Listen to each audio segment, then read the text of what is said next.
Welcome to our channel. Today we how to backup webhook logs for troubleshooting no-code automations, detailed guide step by step clearly. Start by logging into your no-code automation platform. Locate the dashboard where your automations are managed. Find the section for webhooks or integrations associated with your automations. Identify the specific webhook that you want to backup. Access the settings or details of that webhook. Look for an option that allows you to view the webhook logs. Open the log section to review the recent activity. Select the logs you want to backup, ensuring you include all relevant entries for troubleshooting. Many platforms offer a download option for these logs, usually in CSV or JSON format.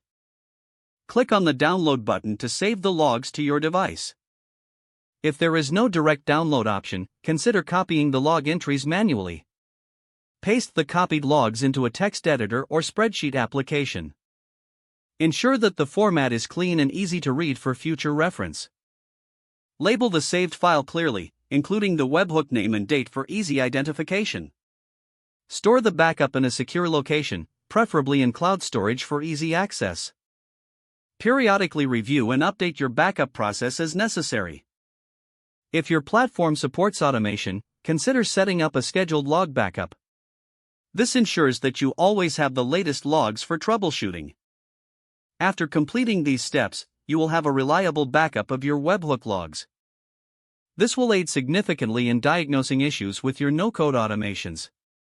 If the page does not load, refresh the browser or try again in a private or incognito window. Make sure you are using the correct email address, then retype it carefully to avoid small typos. If your password is not accepted, use the reset option and create a new strong password you can remember. Check your spam folder for verification or security emails, then complete any requested confirmation steps. Enable two-factor authentication if available to improve account security and reduce unauthorized access risk. After signing in, review your profile details so your contact information and settings are accurate and current. If you see an error message, note it down and try again after restarting your device and internet connection. Log out when you finish, especially on shared devices, to keep your account and payment information secure. Don't forget to like this video and subscribe to our channel for more step-by-step tech guides.